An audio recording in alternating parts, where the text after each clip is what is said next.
I recently read Same as Ever by Morgan Housel. If there were 1,000 versions of your life playing out right now, how would you guarantee financial success in 999 of them? The answer lies in embracing timeless truths about human nature and financial markets. When you use timeless truths to guide your financial decisions, you need not rely on luck. This summary will unveil 3 such truths and illustrate them with these insightful stories: the punch that killed Houdini, the California superbloom, and the world's largest man. First, the punch that killed Houdini. After a performance in 1926, Houdini invited a group of people backstage to meet him. As he started introducing himself, a skinny Canadian student named Gordon Whitehead started punching him in the stomach without warning. The kid meant no harm. He was just trying to reenact a stunt he'd seen on stage, in which Houdini gets punched in the stomach and doesn't flinch. But unlike that punch on stage, Houdini didn't see this punch coming, and he winced in pain afterward. The next morning, Houdini had extreme pain in the area where Whitehead punched him. Hours later, Houdini died from a ruptured appendix.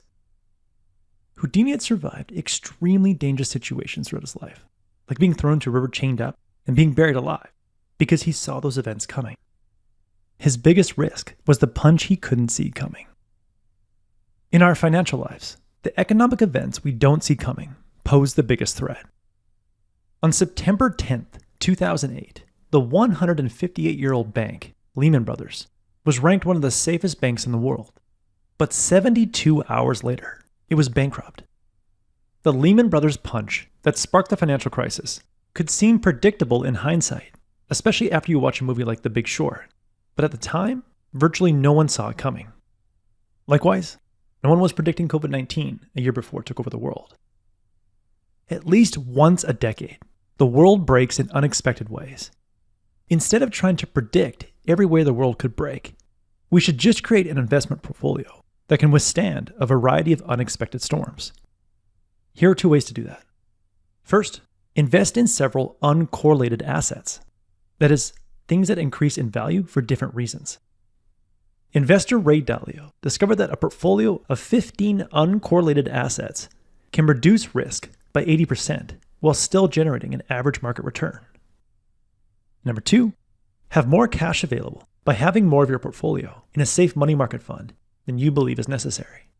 That way, when the world unexpectedly breaks, you can still sleep at night and don't feel the need to panic sell your stock holdings. Also, having more cash readily available allows you to take advantage of a once-in-a-decade opportunity. Warren Buffett is often criticized for having too much cash on hand. As of 2023, Berkshire Hathaway had 33% of its portfolio in cash. But Buffett knows the opportunity he will get after an unexpected event is far greater than the opportunity cost of holding cash. Story number 2, the California superbloom. After 6 years of drought and fires, Californians got what they were hoping for, and much more. In 2017, California experienced a record rainfall and a superbloom that made desert towns turn green. Times were good, so what happened next was shocking.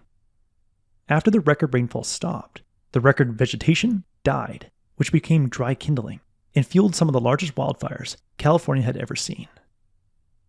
Too much of a good thing becomes the catalyst for a really bad thing. A timeless truth that takes many forms.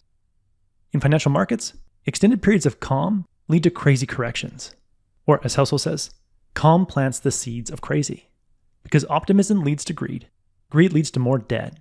More debt causes instability. And instability produces a recession. The stimulus that everyone loved during the pandemic created the inflation that everyone hated. If you're not careful, success can be a catalyst for failure and extreme stress. Housel says, paranoia leads to success because it keeps you on your toes. But paranoia is stressful, so you abandon it quickly once you achieve success. But now you've abandoned what made you successful and you begin to decline, which is even more stressful. There are 2 ways to counteract this cycle and combat complacency without having to live in a perpetual state of paranoia. First, adopt a Jeff Bezos day 1 approach. Regardless of your company's size or success, wake up each day with a startup mentality. Number 2, pull a Jerry Seinfeld at different stages of your career by seeking a new opportunity before you exhaust your current opportunity. In the book, Housel writes, Jerry Seinfeld had the most popular show on TV. Then he quit. He later said the reason he killed his show while it was still thriving was because the only way to know where the top is to experience the decline, which he had no interest in doing. Jerry went back to doing stand-up, back to the grind, back to where he could challenge himself in new ways. Story number 3.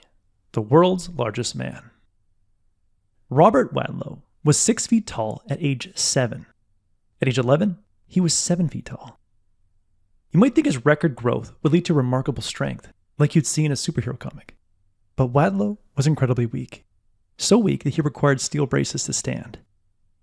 Just before he died at age 22, he stood nearly 9 feet tall, and getting blood to his enormous body strained his heart, elevated his blood pressure, and formed a large ulcer on his leg. That ulcer got infected and killed him. Fast growth equals fragility and reduces one's lifespan. This is true in many facets of life. And the opposite is also true.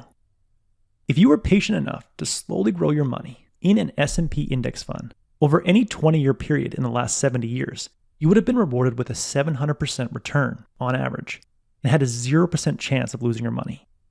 But sadly, most people are too impatient to follow this massive upside, minimal downside strategy because they try to compress that natural 20-year investment window.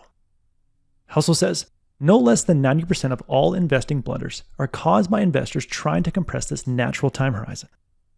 A good summary of investing history is that stocks pay a fortune in the long run, but seek punitive damages when you demand to be paid sooner. Given all this, the question that we should ask ourselves when investing is not, what's the best return I can get this year, but rather, what's the best return I can sustain for the longest period of time? And when evaluating a business, your business or someone else's, always ask, what is its optimal size? When a business tries to accelerate their growth beyond their optimal size, like Robert Wadlow grew beyond the optimal size for a human, they pay for it. Howard Schultz experienced the pain that came from growing Starbucks too fast and well beyond its optimal size. At one point in 2007, Starbucks was opening a new coffee shop every 4 hours around the world and witnessed their in-store sales drop by 50% despite operating in a booming economy. A year later, their stock dropped 73% and they had to lay off 12,000 employees. Starbucks is one of the few companies who was able to salvage their brand and pull back from the brink after growing too much too fast. In his 2011 book, Schultz wrote, "Growth, we now know all too well, is not a strategy. It is a tactic. And when undisciplined growth became a strategy, we lost our way." In the end, remember the punch that killed Houdini, the California superbloom, and the world's largest man, so you can recall the 3 timeless truths that will save you from financial hardship in the coming years. First, the biggest risk is the risk you won't see coming, so stop trying to predict recessions and just be prepared for them. 2, too much of a good thing is a catalyst for a really bad thing, so stay vigilant and treat every day like day one. And number 3, unrestrained growth equals fragility. So aim to grow at a rate you can sustain for a very long time. That was the core message that I gathered from Same as Ever by Morgan Housel. I love this book even more than his last book, Psychology of Money. I highly recommend it. If you would like a 1-page PDF summary of insights that I gathered from this book, just click the link below and I'll be happy to email it to you. If you already subscribe to the free Productivity Game email newsletter, this PDF is sitting in your inbox. If you like this video, please share it. And as always, thanks for watching and have yourself a productive week.